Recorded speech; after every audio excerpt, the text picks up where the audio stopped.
estamos nitidamente nos últimos dias. E eu tenho me incomodado com algumas coisas, eu tenho buscado a Deus em relação a essas situações que nós temos vivido. E a minha pergunta é: como a igreja está se manifestando e como ela pode se manifestar nesses dias? Qual é o papel da igreja nesses dias? A gente fala muito sobre cura, a gente fala muito sobre libertação, a gente fala muito sobre a ação do Espírito Santo em nós e através de nós.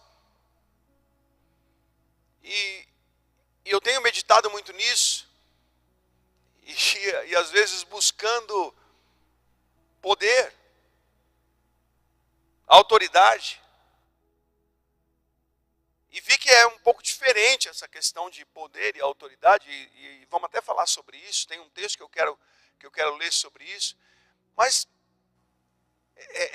vivemos numa geração que precisa sentir essa manifestação, precisa ver essa manifestação, e é claro, isso é bom, porque as pessoas começam a ver o poder de Deus, então a gente acaba procurando essas coisas. Pessoas precisam ser curadas, e não tem nada de errado nisso. Pessoas precisam ser libertas, e não só liberta de um vício, de alguma coisa assim, mas liberta de demônios. E sabemos que algumas situações de libertação trará cura. E não tem nada de errado em buscarmos isso. Precisamos experimentar ressurreições e pessoas que estão divorciando e renasce numa aliança ali, porque Deus restaura uma aliança e ressurreição em várias áreas. Ontem mesmo eu estava atendendo uma pessoa que financeiramente morta, destruída, e com um testemunho sobrenatural de que Deus ressuscitou os negócios, e enfim, e não tem nada de errado em buscar essas coisas.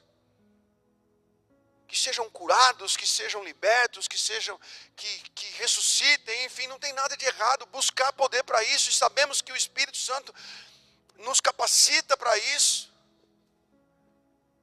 E na ânsia de viver isso, de querer isso, de orar por isso, fala: Deus, move sinais no nosso meio na quarta-feira. Move sinais, que pessoas saiam de lá curadas, pessoas saiam de lá renovadas, transformadas, e nos dê sinais nesse sentido. E repito, não tem nada de errado nisso, em buscarmos isso. E aí eu quero que você abra a palavra em Apocalipse. É estranho, né, eu falar: será que você está preparado para ouvir a palavra? Já abre em Apocalipse, então.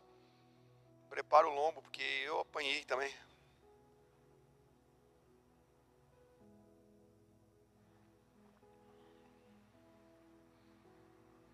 E reparando na oração da Dani, né?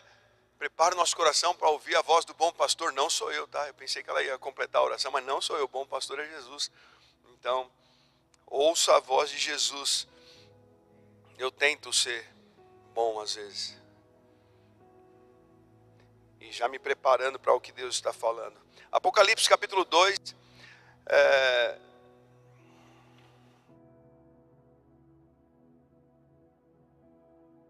Verso 2. Vou pegar o contexto aí da igreja em Éfeso. Conheço as suas obras, o seu trabalho árduo e a sua perseverança. Sei que você não pode tolerar os homens maus, que pôs à prova os que dizem ser apóstolos, mas não são. Descobriu que eles eram impostores. Você tem perseverado e suportado sofrimentos por causa do meu nome, e não tem desfalecido. Contra você, porém, tenho isso: você abandonou o seu primeiro amor. Lembre-se de onde caiu, arrependa-se e pratique as obras que praticava no princípio. Se não se arrepender, virei a você e tirarei o seu candelabro do lugar dele. Mas há uma coisa a seu favor: você odeia as práticas dos nicolaítas, como eu também as odeio. Só até aí. Aqui em um dos recados que Jesus estava dando às igrejas, e eu sempre, quando leio o contexto, leio tudo, e é maravilhoso você ver todo o contexto aqui das 7 igrejas, de tudo isso que aconteceu, mas estava buscando a Deus natural que nos últimos dias, estamos nos últimos dias e precisamos entender os detalhes do que diz em Apocalipse, os detalhes do que o Senhor quer nos revelar para esses últimos dias. Eu fui abastecer e eu cheguei no posto 7,99, na verdade nem tinha ido a propósito disso, olhei 7, eu falei, é sério isso aqui? Eu estava na outra mão, é sério? É, e vai aumentar mais. Falei, como assim vai aumentar mais? O que está acontecendo? Você não está sabendo da guerra? Eu falei, mas gente, já começou a afetar aqui. Um amigo meu tem uma transportadora, e eu tenho alguns amigos, por coincidência, que tem transportadora. Falou assim, olha, no Rio Grande do Sul, já tem posto vendendo diesel a R$12,50 o litro. Eu falei, o quê?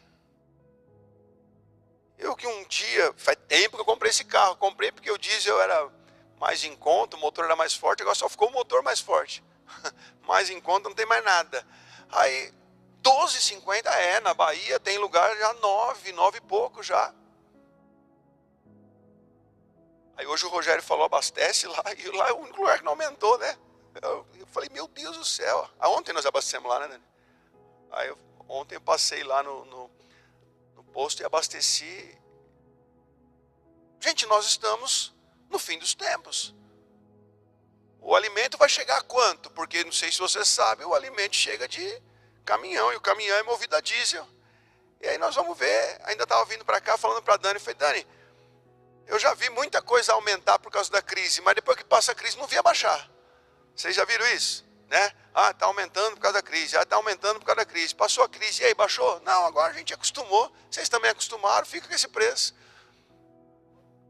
A gente está vendo que essas situações de guerra lá do outro lado do mundo já está afetando todo o resto. E nós vamos ficar parados fazendo o quê? Juntando alimentos, juntando dinheiro, não, porque tem que tomar cuidado com isso, com aquilo. Não, meu irmão. Não. Nós precisamos nos preparar como cristãos para o que é o fim, ou agora, os sinais do fim dos tempos. Estamos nos sinais, estamos nas dores disso. E aí o Senhor Jesus vem com alguns recados para as igrejas, e me chamou isso aqui a atenção, porque, não sei quantos lembram, não sei se foi 2, 3 cultos atrás, que eu falei que o meu sonho era a igreja voltar a se apaixonar por Jesus. Alguém estava no culto que eu falei isso? Eu lembro das músicas de antigamente, e eu já tenho como falar isso. As músicas de antigamente eram músicas de pessoas apaixonadas por Jesus. Pessoas que não trocavam aquilo ali, aquele momento, por nada. Queria Jesus. Era apaixonada por Jesus. Não negociava a adoração por nada. E eu tenho buscado isso. Eu tenho conversado com o Mike a respeito disso. Que o Mike às vezes tem postado algumas coisas do Casa de Davi, né? E as músicas do Casa de Davi remetem a uma adoração sincera, uma adoração profunda, a uma adoração apaixonada por Jesus, onde nada mais importa, o que importa é Jesus. Se eu tenho Jesus, eu tenho tudo, eu não preciso de mais nada. Então, há um tempo eu venho perseguindo isso, porque percebo que essa intimidade com Jesus, esse relacionamento com Jesus, é que nos empodera para viver coisas sobrenaturais. Amém? É isso. Nós temos intimidade com Jesus, nós temos essa busca, nós temos esse desejo, nós temos esse relacionamento com Jesus e somos empoderados para viver coisas sobrenaturais. E tudo bem, não tem nada de errado nisso. Só que algumas coisas nos roubam dessa intimidade. Inclusive a necessidade de sinais e maravilhas. Inclusive a necessidade de viver cura. Porque se Jesus não curar, ele perde o posto de rei. Porque se Jesus não curar, ele perde o posto de Senhor da minha vida. Se Jesus não curar, vai diminuir o meu amor por ele. Então, algumas coisas começaram a tirar o nosso foco, se é que eu posso dizer assim, de olhar para Jesus como o grande, primeiro e único Senhor da nossa vida. Porque a ressurreição, se é que as nossas finanças precisam de uma ressurreição, a ressurreição das nossas finanças acabam sendo prioridade. Porque você não ora nada além de Deus, dá um jeito nas minhas finanças, dá um jeito nas minhas finanças. Eu preciso de uma solução financeira, preciso sair dessa. O teu foco está em resolver, seja as suas dívidas, a sua empresa, seja lá o que for, ou na saúde. Senhor, me cura, ou cura meu filho, ou cura minha esposa, e fica nisso, seu foco fica nisso, e você não vê mais nada além da cura. Não vê mais nada além da libertação. E Jesus, ele começa a perder o sentido, está ali para atender aquilo que você quer ver como sinal, como maravilha, quer ver como sobrenatural, quer ver como algo que vai balançar as pessoas. E você viu, naquele lugar, acontecem curas. E as pessoas começam a vir, começam a ser curadas, serem libertas, transformadas. Tem algo de errado nisso? Não tem nada de errado nisso. Mas nós começamos a focar nisso e esquecemos do nosso primeiro amor. Eu não falo primeiro amor daquele que nós conhecemos em primeiro, mas o que deveria estar em primeiro amor, que é Jesus. Nós começamos a nos envolver com doutrinas, e eu estou falando, queridos, eu não estou falando de você, eu estou falando de mim. Eu comecei a me envolver com situações que às vezes eu me orgulho disso. Porque cá entre nós, eu entro em discussão com alguns pastores, eu entro em discussões assim pessoais. Eu não me meto nessas coisas de internet. Eu até estou para gravar um negócio e soltar na internet lá, até para combater isso. Mas eu me meto em conversas com pastores, e eu me orgulho de falar assim: Bíblia, vamos para a Bíblia. Não, porque eu acho isso, mas o que a Bíblia diz? E eu acabo me orgulhando das doutrinas que eu sigo. Eu acabo me orgulhando do parecer que eu tenho diante de algumas situações. A Bíblia diz isso, porque a Bíblia diz isso, que nós seguimos a Bíblia. Não, porque nós fazemos assim, porque a Bíblia diz isso. E aí nós acabamos que montamos uma estrutura que está errada. Sim ou não? Não, tem nada de errado nisso. Mas nos ocupamos com uma estrutura e esquecemos de Jesus. Não estou falando que a gente esquece, mas ele já não é mais o nosso primeiro e grande amor. Ele já não é mais o principal. Ele não é o principal. O principal é o quê? O principal é que a estrutura do estacionamento esteja funcionando. O principal é que o banheiro esteja limpo. O principal é que a consolidação receba as pessoas. O principal é que a intercessão esteja posicionada orando. O principal é que a gente tenha um set list bom. A equipe do louvor esteja ensaiada. E tem algo de errado nisso? Nada de errado nisso. Mas não pode ser o principal.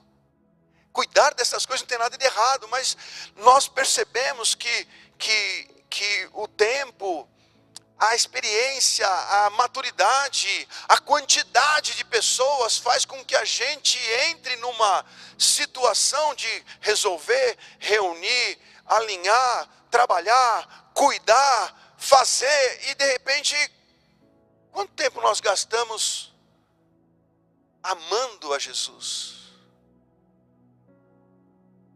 Tem um trecho na palavra que diz que um dia nós veremos e participaremos e entraremos num coral de anjos. E sabe o que eles falam? O que esses anjos declaram?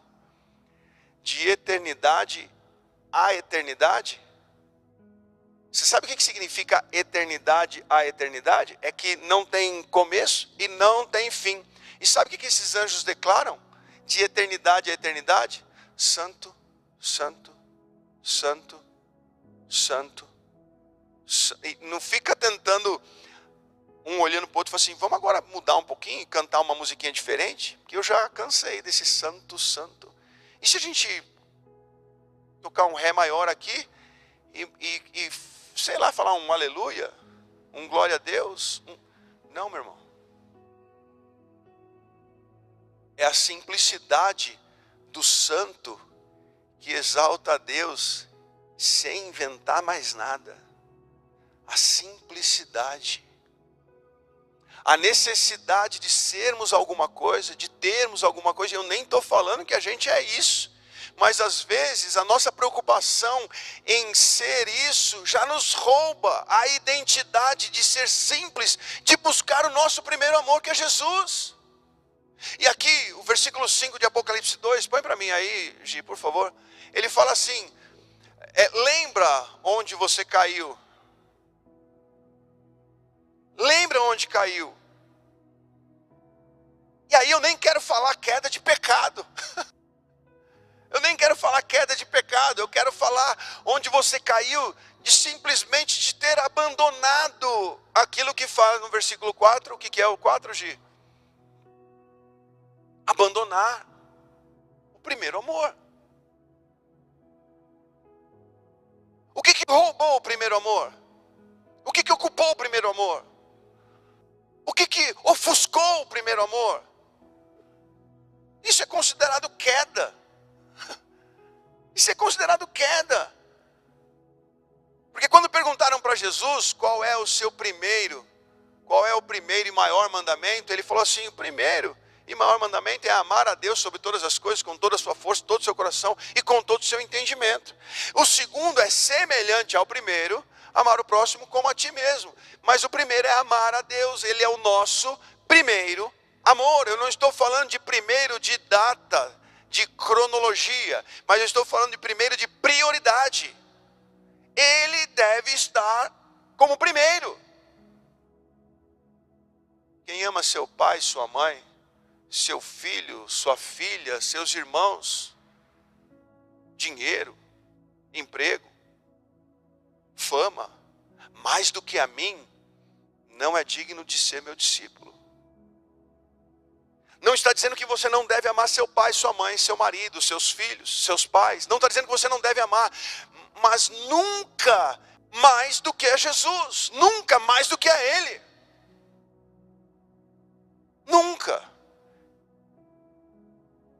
E aqui nós vemos que, de alguma forma, nós colocamos Ele para segundo, para primeiro e meio, porque a gente gasta tanto tempo organizando, pensando, falando, sonhando, planejando, pedindo, e menos tempo amando, adorando, glorificando, exaltando o nome dEle.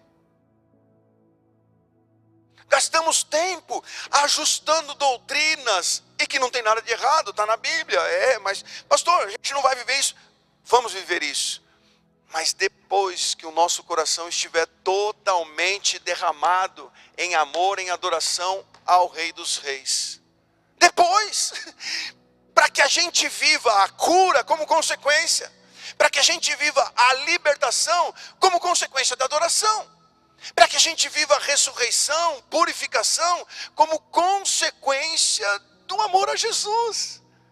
E de repente somos curados, e de repente somos libertos, e de repente as pessoas são salvas. Eu atendi uma pessoa, e praticamente atendi uma família, por essa pessoa representando a família. E eu cheguei em casa e falei, Dani, não sei se eu cheguei em casa ou se eu mandei mensagem para ela. Eu falei, Dani, meu sonho era ter um atendimento desse por semana, um por semana.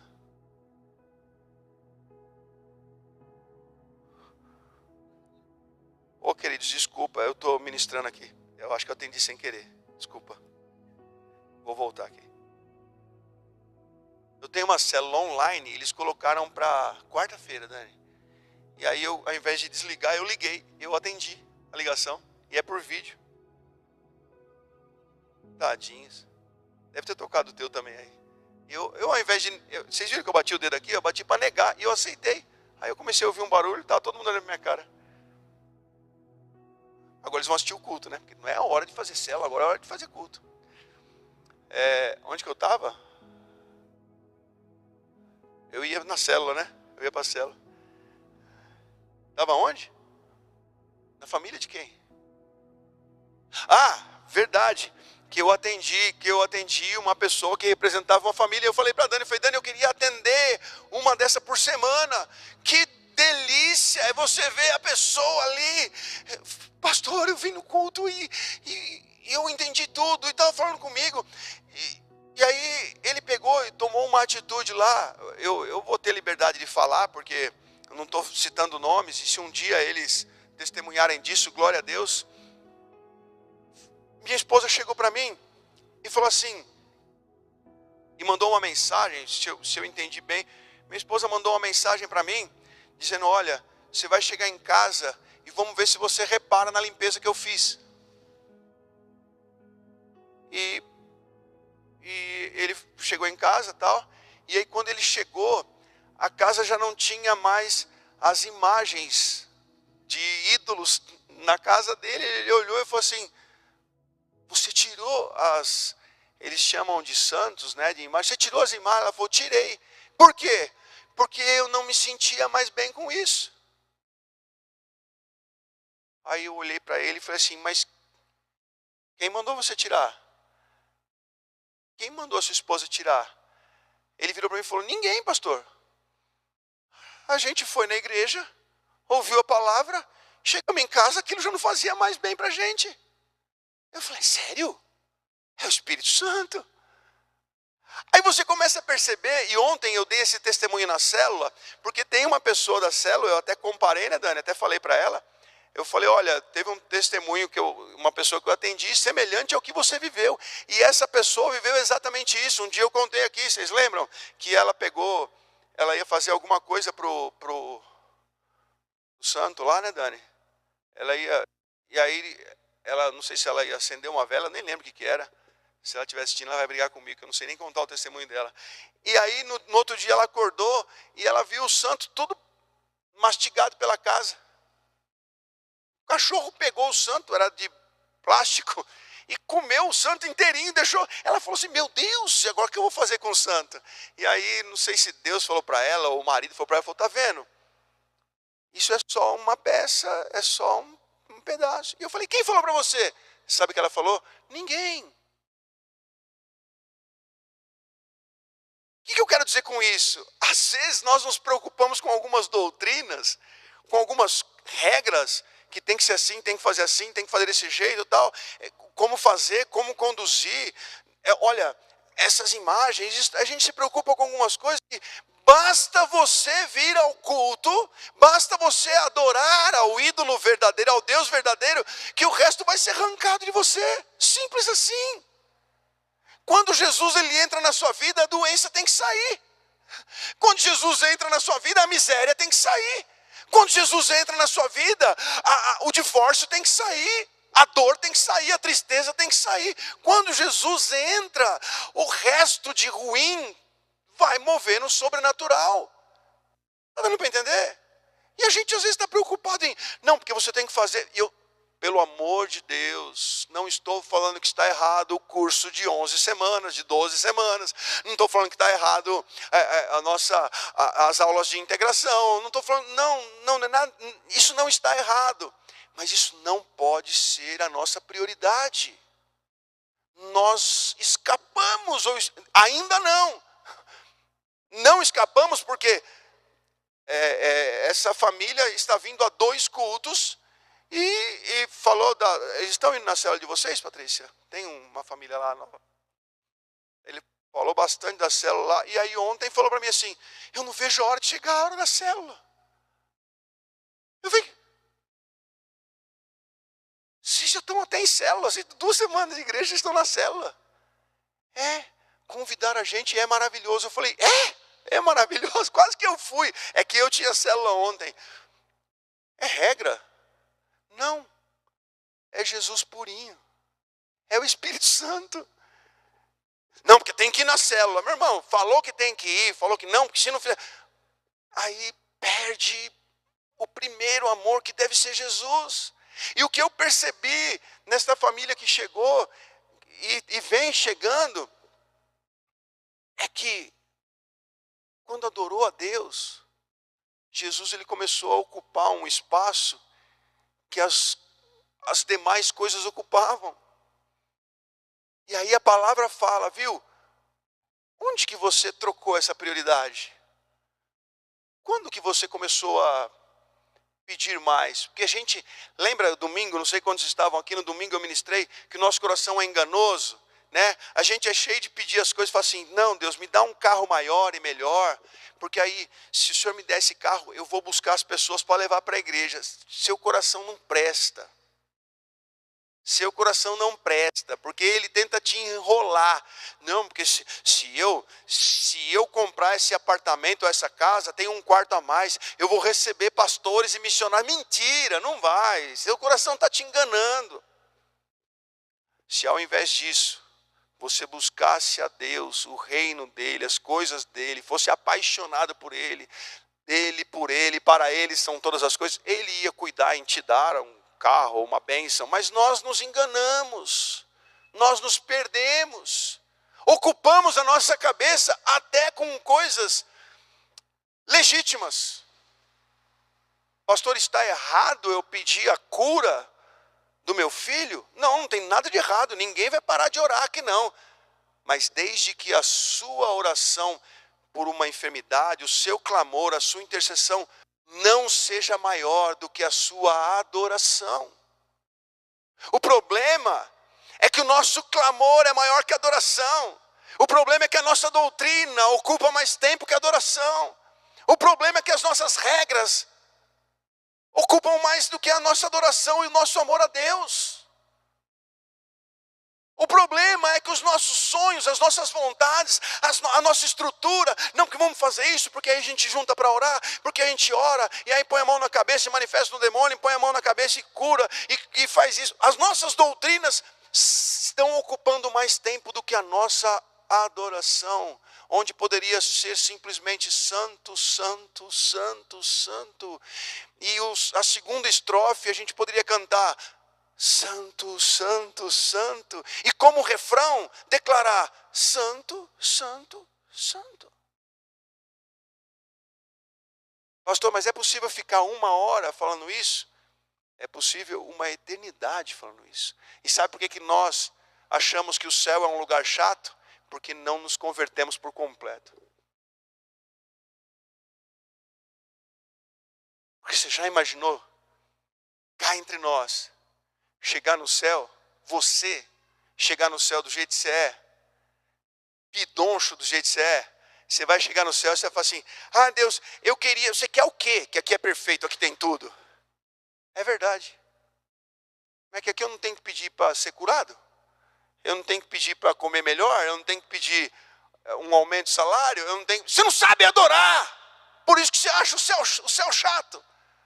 Porque você não sabe adorar, você não sabe glorificar. Nós estamos perdendo isso. O céu não vai fazer sentido para a gente, a eternidade não vai fazer sentido para a gente, enquanto o nosso tempo for maior com eu quero, eu preciso. Aí se fosse assim, com os seus planos, porque no céu não tem o teu plano, no céu é o reino dele, por ele e para ele. E cá entre nós, não ter doença já é uma grande vantagem, sim ou não? Não ter fome já é uma grande vantagem, sim ou não? Não sentir dor, tristeza, saudade, angústia, já é uma grande vantagem, sim ou não? Mas a gente não percebe quando a gente não está assim. Tem alguém feliz hoje? Levanta a mão. Aí, ó, tem pessoas felizes. Mas você fica nessa de, estou tão feliz hoje. Você não fica. Agora, quando você está triste, você percebe? Sim ou não? A tristeza afeta. Tem alguém sem dor hoje? Quem está sem dor? Olha que bênção, sem dor. Eu baixar a mão. Mas você nem percebe que você está sem dor? Eu estou em jejum. Tem alguém com fome hoje? A gente percebe a fome. A gente sente a fome. Agora, quando você está bem alimentado, você não fica, não, estou bem alimentado, não, estou sem fome. Engraçado, eu estou sem fome. Não, ninguém fica reparando. Agora no céu vai ser desse jeito. No céu você não vai sentir fome, não vai sentir dor, não vai sentir tristeza, não vai sentir angústia. Não estamos preparados para a eternidade com o Senhor. Por quê? Porque a nossa prioridade é, me dá, eu quero, eu preciso. E não é só você, meu irmão precisa, a minha mãe tem que ser curada. A gente está perdido nisso. E aí o Senhor fala, viu? Volta, onde que a tua rotina, onde que a tua rotina ocupou o lugar de Jesus? Se arrepende. Muda. Põe o verso 5 para mim, Gi.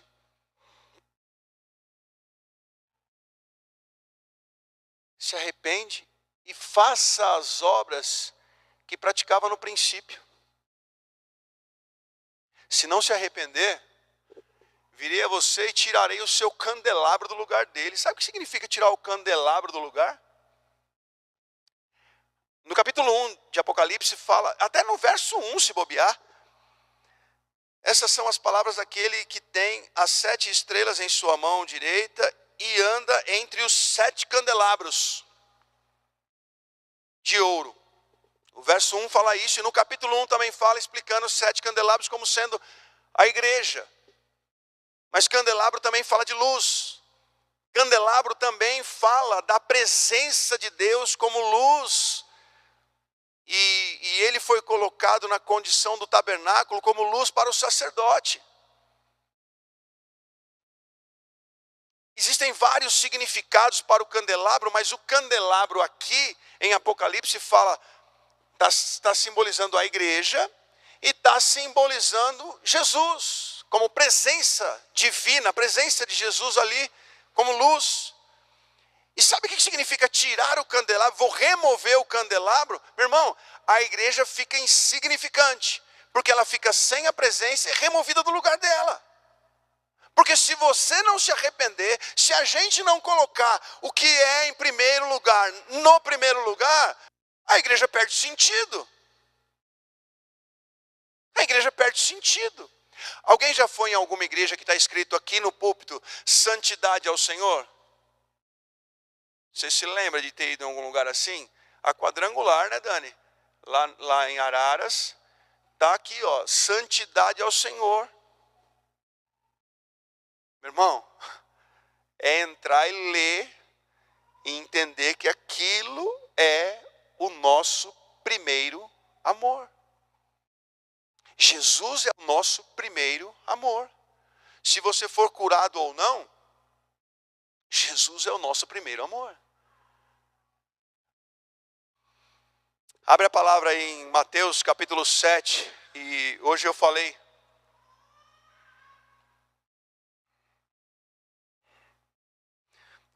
sobre o Sermão do Monte.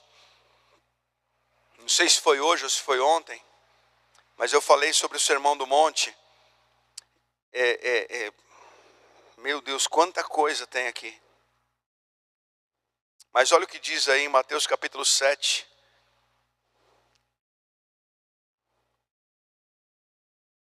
Pelo horário eu não vou conseguir explorar como eu gostaria de explorar, mas você vai precisar explorar isso na sua casa.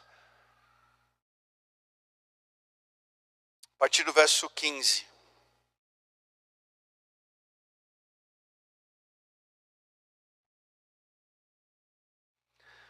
Cuidado com os falsos profetas. Eles vêm a vocês vestidos de pele de ovelhas, mas por dentro são lobos devoradores. A palavra não fala de satanistas, nada disso, está falando de falsos profetas. Existem os verdadeiros profetas e existem os falsos profetas. Existe a videira verdadeira e existe a videira falsa, ok? Então está falando de falsos profetas. Eles vêm vestidos de pele de ovelha, mas por dentro são lobos devoradores. Esses dias atrás eu ministrei sobre, iniciei lá em 1 Samuel 16, né? Onde Samuel olha para Eliabe e fala assim, com certeza é esse que o Senhor escolheu para ser rei. E o que o Senhor fala? Não, você está vendo por fora, você está vendo com os seus olhos, mas eu vejo o coração. E Jesus ele vem aqui e fala assim, cuidado com os falsos profetas, aqueles que você olha e por fora está vestido, né? Está vestido com pele de ovelha, mas por dentro, você precisa ver por dentro. São lobos devoradores. Verso 16. Vocês os reconhecerão pelo quê? Por seus frutos. Pode alguém colher uva de um espinheiro ou figos de ervas daninhas? Semelhantemente, toda árvore boa dá bons frutos, mas a árvore ruim dá frutos ruins. A árvore boa não pode dar frutos ruins, e nem a árvore ruim pode dar frutos bons. Toda árvore que não produz bons frutos é cortada e lançada ao fogo. Assim, pelos seus frutos, vocês os reconhecerão. Cá entre nós, muito simples a passagem.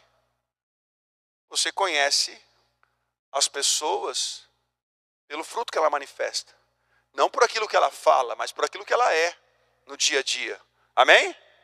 Aí a palavra de Deus vem e diz que os falsos profetas serão identificados da mesma forma. Cuidado com os falsos profetas. Porque aqui não está falando de pessoas, está falando de falsos profetas. Cuidado com os falsos profetas. Porque por fora eles parecem bonzinhos, eles têm uma aparência boa, eles têm um linguajar legal aí, mas por dentro são lobos devoradores. E aí o Senhor Jesus começa a falar disso. Então nós precisamos conhecer mais intimamente as pessoas e os que se dizem profetas, ok? Verso 20, pelos seus frutos vocês o reconhecerão. Verso 21. Nem todo aquele que diz Senhor, Senhor entrará no reino dos céus, mas apenas aquele que faz a vontade do meu Pai que está nos céus. Verso 22.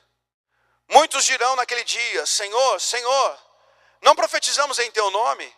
Em teu nome não expulsamos demônios e não realizamos muitos milagres? Então eu lhes direi claramente, nunca os conheci. Afastem-se de mim, vocês que praticam o mal. Ué, peraí. Volta ao 22. Naquele dia, muitos dirão, Senhor, não profetizamos em teu nome? E o que significa profetizar no nome do Senhor?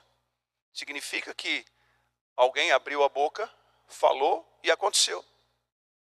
Não é simplesmente falar. Falar não é profetizar. Esse termo de profetizamos é de realização. Profetizamos, ou seja, nós falamos e as coisas aconteceram. Lembra de Elias? Não vai chover, e não choveu. Ele nem falou que Deus falou para ele. Ele abriu a boca e profetizou e aconteceu. Não profetizamos em teu nome? Em teu nome não expulsamos demônios? Ué? Não realizamos muitos milagres? E o que são essas coisas? Senão manifestação de fruto de alguém. E como que Jesus fala de julgarmos as pessoas? Versículos antes aí. Não é pelo fruto que você conhece? Jesus acabou de falar. acabou de falar, ó, não olha para a pessoa, não olha para a casca, porque está vindo pele de ovelha, mas são lobos devoradores. Toma cuidado, vocês precisam olhar para as atitudes, para o que é, como é que é. Peraí, tem algo muito mais profundo. O que a palavra está revelando aqui é que Jesus olhou para esses falsos profetas, ou esses que falam Senhor, Senhor, e falou assim, não é isso que me convence, não é isso que me convence, não são essas obras, não são esses frutos. O que Jesus espera é um fruto de adoração, é um fruto de coração entregue e inclinado. Porque pelo que diz a palavra aqui, não tem muita dificuldade em operar milagres, em profetizar. Não tem muito, digamos que, segredo em expulsar demônios. E são sinais ou não? Vocês estão comigo aqui? Eu estou tentando acabar rápido aí, mas são sinais ou não? São. Senhor, me dá um culto de poder, onde a gente expulsa demônios. Isso é legítimo? Claro que é. Tem algo de errado nisso? Não. Podemos pedir isso. Senhor, que na quarta-feira a gente cheguem pessoas enfermas e a gente veja sinais, milagres e maravilhas, pessoas saiam de lá curadas. Tem algo de errado nisso? Nada de errado nisso. Nada de errado nisso. De você ser tomado em profecia e declarar algo, apontar para alguém, procurar alguém, vai orar com alguém, olha, Deus está me mostrando isso, e acontecer. Isso é sinal de poder, isso é sinal de que algo está acontecendo, de que Deus está movendo, e isso começa a dar um burburinho, começa a mexer, e as pessoas começam a olhar e falar, nossa, você viu o que está acontecendo lá? Aí eu fui curado, e começa a se espalhar a notícia, para depois, no último dia, o Senhor olhar para você e falar assim, viu? Para trás de mim. Ó, nunca os conheci. Sinais, milagres, maravilhas, todo esse avivamento, que a igreja moderna chama de avivamento, guarda isso no seu coração. Isso não é intimidade com Deus. Isso não é intimidade com Deus. Mas em teu nome não profetizamos?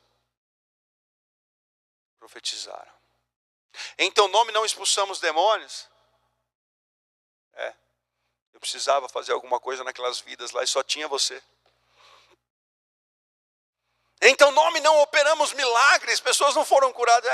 Eu sei, eu não ia negar a fé daquela irmã, daquele irmão. Sim, foram curados, mas você só queria se relacionar com o milagre, você só queria se relacionar com o poder, você só queria se relacionar com a igreja cheia, você só queria se relacionar com a fama. Não, Senhor, mas, e olha a desculpa que nós usamos, os orgulhosos. Não, Senhor, mas eu não matei aqueles bois, porque eu ia te oferecer em sacrifício. Saul, você para cima de mim, Saul? Para cima de mim? Eu falei para você, mata tudo. Mata tudo. Tudo que você vê, mata, não guarda nada. Ah, mas tinha uns boi bonitos, tinha uns camelos bonitos, tinha uns cavalos bonitos. Você desobedeceu. Não, eu não desobedeci. É que eu ia oferecer em sacrifício. Para. O que é prioridade para você? A sua ideia de sacrificar? Ou você só teve essa ideia depois que a casa caiu?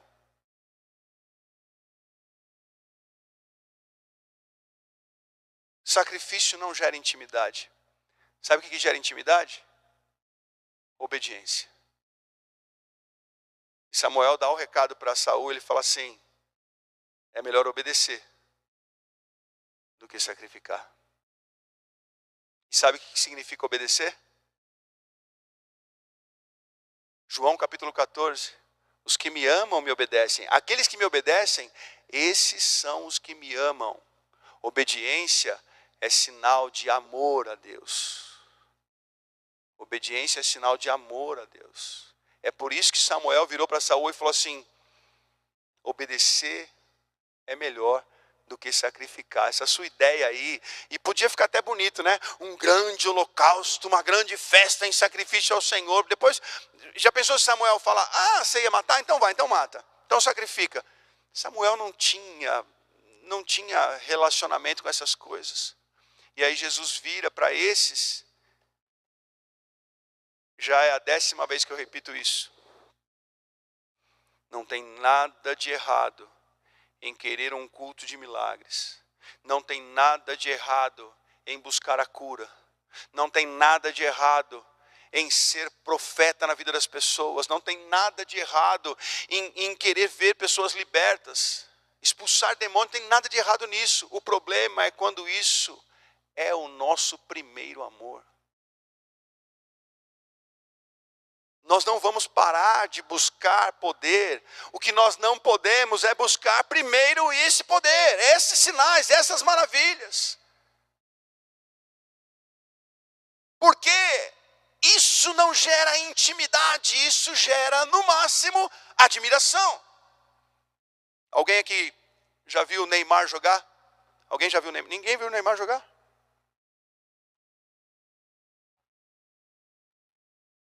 Eu não vi. Alguém viu o Neymar jogar? Já viram? O resto vê o quê?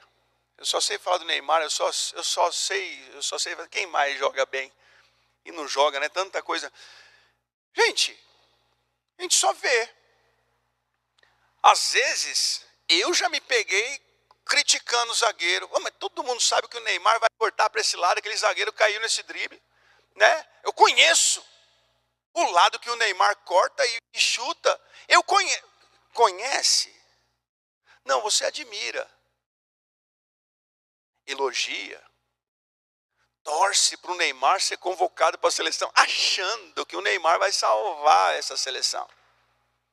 Não, a gente torce, não, porque o Neymar é isso. Porque se não for o Neymar, vai quem, meu irmão?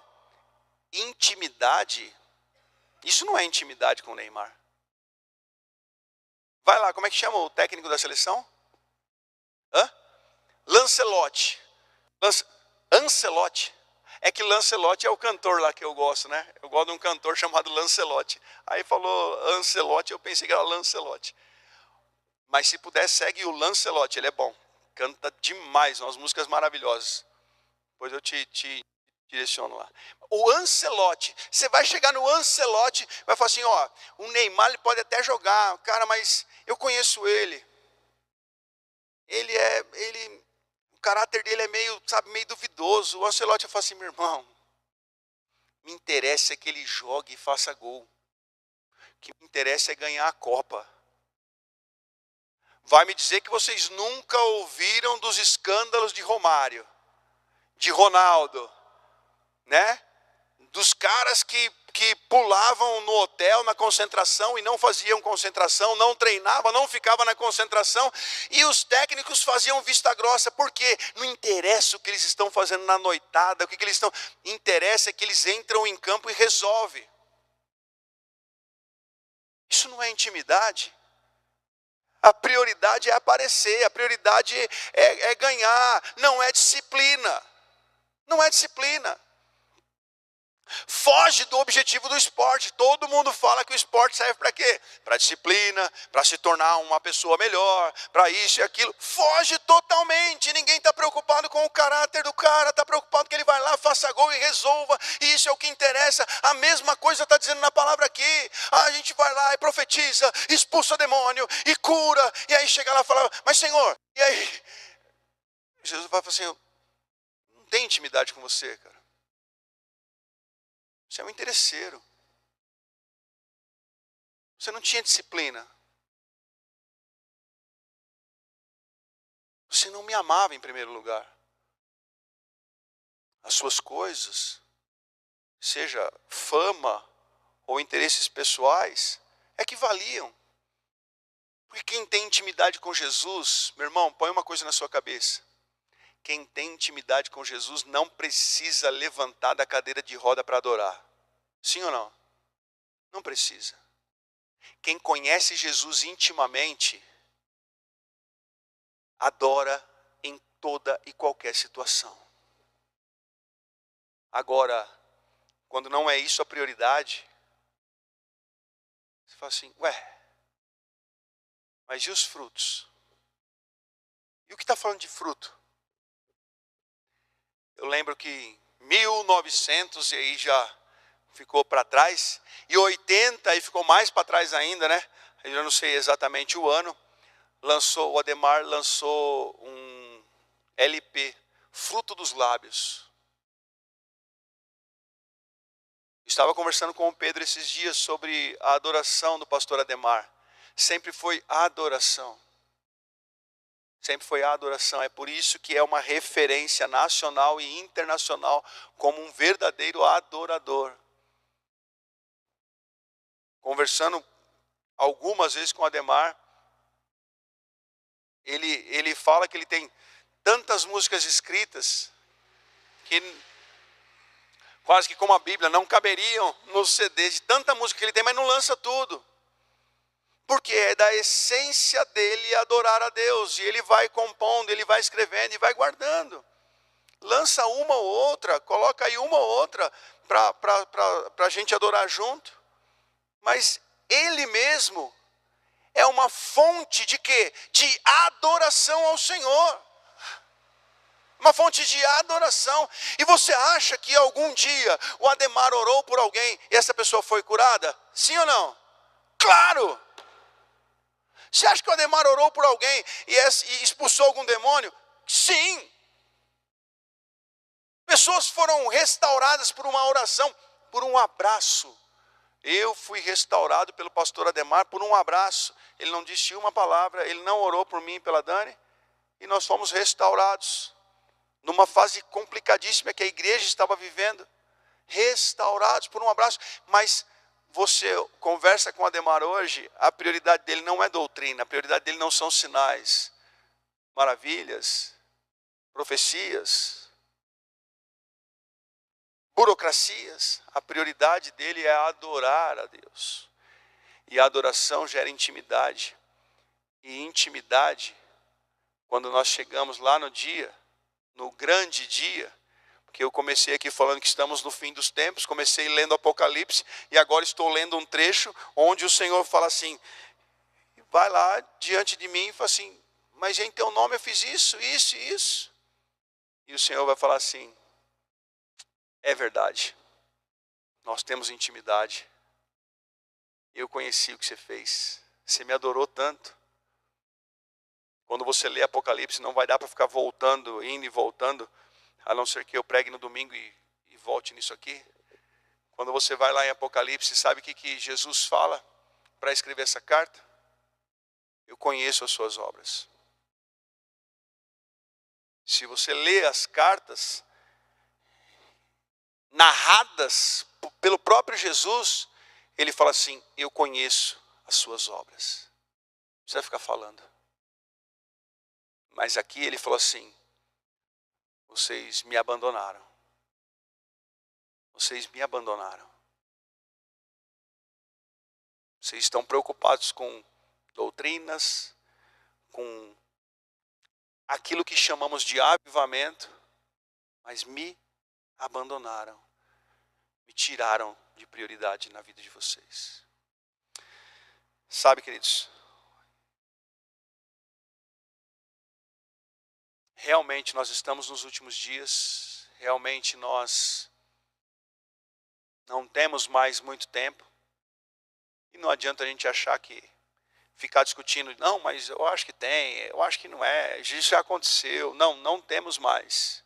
Não temos mais. Eu não sei o que será o dia de amanhã. Se Deus quiser, eu viverei. Se Deus quiser, eu viverei. E adorarei. Adorarei. Nós precisamos entender que sinais, maravilhas, desde libertação, cura, ressurreição, purificação, tudo isso é algo legítimo, mas não pode ser a prioridade. É legítimo. Vamos discutir o que vai fazer com esse ministério. Vamos discutir como será um novo culto. O que está acontecendo no louvor. Não, como que a gente vai organizar. Vamos discutir, mas como que está a nossa adoração? Como que está a nossa entrega? Quantas pessoas nós temos atendido? Legal. Quantas pessoas temos assistido em suas necessidades? Legal. Mas quanto tempo estamos investindo em adoração, em amor a Deus, em obediência, em viver aquilo que nos coloca focados no primeiro amor da nossa vida, que é Jesus Cristo? O quê? Pastor, mas é que eu estou tão preocupado com as minhas finanças. Se preocupe em adorar a Deus. Busque em primeiro lugar o reino de Deus e a sua justiça, e as demais coisas, todas essas coisas aí, Ele sabe que você precisa, serão acrescentadas. Pela última vez, eu queria que você entendesse. É legítimo buscar por cura, buscar por libertação, buscar por ressurreição, purificação. É legítimo olhar e querer ver a manifestação do reino de Deus. Mas o que é prioridade é amar e adorar o Senhor Jesus. Esse trecho aqui termina dizendo que as pessoas olhavam para Jesus e falavam assim: Ele fala como quem tem autoridade e não como mestres da lei. Ah, como eu queria ter tempo para falar sobre isso.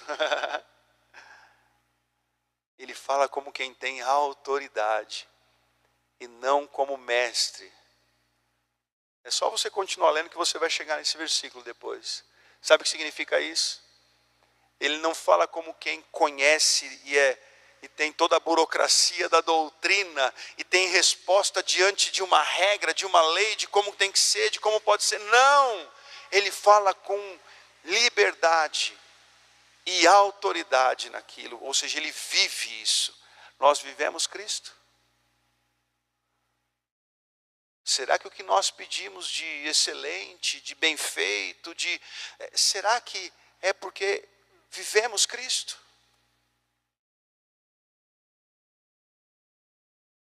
Onde foi que nos perdemos? E eu sei que é uma frase pesada, porque nem estamos perdidos, não é verdade? Estamos na igreja buscando a Deus, mas não é, você entendeu? Onde foi que a gente substituiu? Uma vez eu virei para o Pedro, e não me levem a mal, e nem o Pedro, e nem é essa a intenção, mas uma vez eu virei para o Pedro e falei: Pedro, sabe que eu sinto falta de lágrima no altar.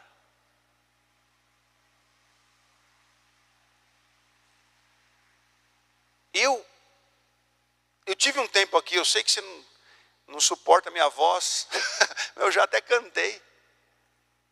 Ou melhor, eu tentava cantar, porque era meia hora chorando. Eu chorava, você lembra, Karina? Você lembra, Paulinho? Chorava, e quando eu levantava, era mais 15 minutos chupando o nariz, enxugando a lágrima. Eu não queria saber o que estava acontecendo, eu só estava adorando a Deus, não interessava. E como que uma pessoa que se presta a um papel desse se preocupa se a visita vai voltar? Tem visita hoje aqui? Tem? Você é visita, querida? Meus sentimentos. Mas sabe, quem tem liberdade em Jesus, quem conhece Jesus, quem está preocupado em adorar a Deus, não está preocupado em agradar pessoas. Essa família que eu atendi essa semana, apesar de ter atendido um só, mas representando a família, ele falou assim: pastor, você não falava nada para me agradar, e eu estava entendendo tudo, e eu falei: só pode ser Deus. Ele veio numa pregação que eu falei do orgulho, na outra pregação que eu falei que o coração é enganoso, que está tudo enrolado. Só pode ser Deus. Só pode ser o Espírito Santo. Onde está a nossa entrega? As demais coisas serão acrescentadas.